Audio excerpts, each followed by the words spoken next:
하나님의 날개 아래 자신의 삶을 던진 모압 여인 룻에게 여호와 하나님의 자비는 멈추지 않았습니다.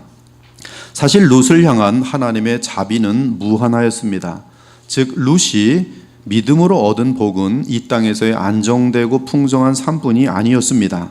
그녀가 얻은 최고의 영원한 복은 본인 자신도 그리스도를 통해 구원받았을 뿐만 아니라 더 나아가 하나님께서 인류의 구원을 위해 뱀의 머리를 때리실 여인의 그 씨인 메시아의 조모가 된 것입니다. 사랑하는 여러분, 하나님께서 이러한 복을 룻에게 베푸신 이유가 룻이 어떤 큰 일을 했기 때문입니까? 그렇지 않습니다. 그저 매일 진행되는 평소의 삶 속에서 여호와 하나님께 충성을 나타내자 이러한 영원한 영광을 얻게 된 것입니다. 그러므로 하나님을 위해 큰 일을 하려고 노력하지 않기 바랍니다. 그 대신 하나님의 날개 아래 머물기를 힘쓰며 평소에 주의 뜻을 찾아 행하기에 온 힘을 다하기 바랍니다. 그러면 우리는 자신도 모르게 그리스도를 닮아가게 될 것이고 하나님께서는 그리스도를 닮은 우리를 통해 주의 큰 일을 행하실 것입니다. 그러므로 평소에 매일 주와 동행함이 하나님께서 우리를 위대하게 사용하시는 가장 중요한 토대라는 사실을 잊지 않기 바랍니다.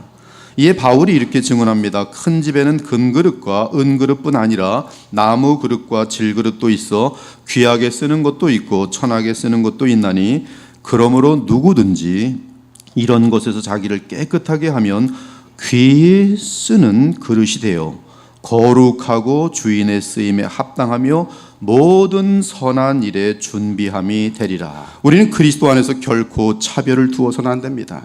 그러나 동시에 교회 하나됨은 오직 그리스도의 복음 안에서만 가능하다는 사실을 놓쳐서도 안 됩니다.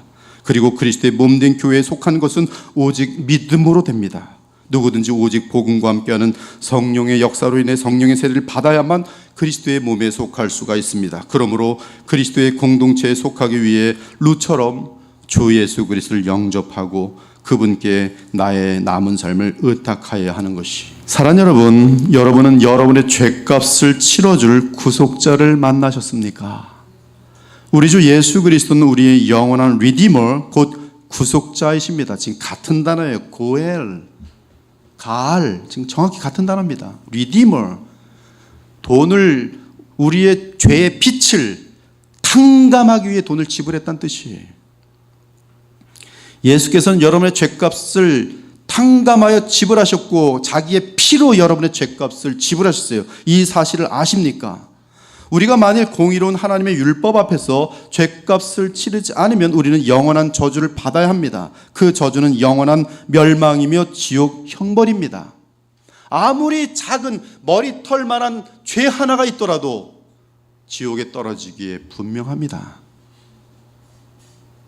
무릇 율법 행위에 속한 자들은 저주 아래 있나니 기록된 바 누구든지 율법책에 기록된 대로 모든 일을 항상 행하지 아니한 자는 저주 아래 있는 자라 하였습니다. 이 저주는 지옥이, 영벌이.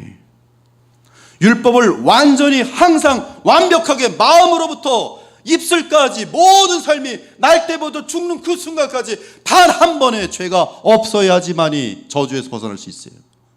그러나 하나님의 법 앞에서 저주받지 않을 수 있는 사람은 한 사람도 없어요. 왜? 죄값 때문에. 죄값. 그래서 예수님을 믿지 않은 사람들은 지옥에 떨어지는 것이에요. 저렇게 많은 사람도 내가 훨씬 착한데요, 그래도 떨어져요. 완벽하게 의롭지 않기 때문에 그렇습니다. 죄의 병균이 하나님 나라 조금이라도 들어가면 메르스처럼, 그래서 방치된다면 천국도 곧바로 지옥됩니다. 어떤 죄도 들어갈 수 없어요. 그러나 그리스도를 믿음으로 죄사함 받은 자들은 가알, 곧 구속, 속량, 구원을 받은 자니 그리스도께서 우리를 위하여 저주를 받은 바 되사 율법의 저주에서 우리를 속량하셨으니, 리딤하셨으니 기록된 바 나무에 달린 자마다 저주 아래에 있는 자라 하였습니다. 이는 그를 믿는 자마다 영생을 얻게 하려 하심이니라. 하나님이 세상을 이처럼 사랑하사 독생자를 주셨으니 이는 그를 믿는 자마다 멸망하지 않고 영생을 얻게 하려 하심이라. 하나님이 그 아들을 세상에 보내신 것은 세상을 심판하려 하심이 아니요 그로 말미암아 세상이 구원을 받게 하려 하심이라. 그러나 만일 가을 되시는 그리스도를 믿지 않는 자는 결코 죄사함을 받을 수 없습니다. 따라서 심판을 받은 상태에 있는 것이, 그를 믿는 자는 심판을 받지 아니하는 것이요 믿지 아니하는 자는 하나님의 독생자 이름을 믿지 아니하므로 벌써 심판을 받은 것이니라. 그 정죄는 이것이니 곧 빛이 세상에 왔을 때 사람들이 자기 행위가 악함으로 빛보다 어둠을 더 사랑한 것이니라.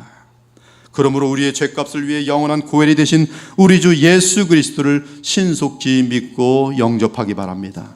그리고 힘써 남은 삶은 주 예수님께 순종하셔야 돼요. 그래서 나오미가 룻에게 분명하게 못을 박아줍니다. 여러분, 이 말씀을 잘 들으세요. 내 딸아, 너는 그의 소녀들과 함께 나가고 바른 밭에서 사람을 만나지 아니하는 것이 좋으니라. 이 권면은 룻을 가장 사랑하는 시어머니 나오미의 깊은 믿음의 체험에서 나온 고백입니다. 즉 지금부터는 자나깨나 보아스에게 마음을 두며 보아스만 바라보고 보아스에게 집중하라는 말씀이, 그리고 보아스에게 속한 사람들과 함께 하라는 말씀입니다. 그리스도를 중심으로 하여 이 말씀을 연결해 본다면 그리스도의 십자가를 통해 하나님의 무한한 자비를 맛본 참신자라면 항상 그리스도를 기억하며 그리스도만을 바라보며 그리스도를 소망하라는 말씀이, 또한 그리스도를 사랑하고 순종하는 참된 교회 공동체에 늘 속하여 있으라는 말씀입니다. 보아스에게 속한 밭에서 이삭을 주어본 적이 있습니까? 땅에 뿌려진 복음의 씨를 통해 풍성한 열매를 거두었습니까? 삶의 변화를 맛보았습니까? 하나님의 풍성하심과 사랑을 마음껏 누린 적이 있습니까? 그렇다면 그 밭을 떠나서는 안 됩니다. 복음의 씨가 있는 그 밭을 결코 떠나서는 안 돼요.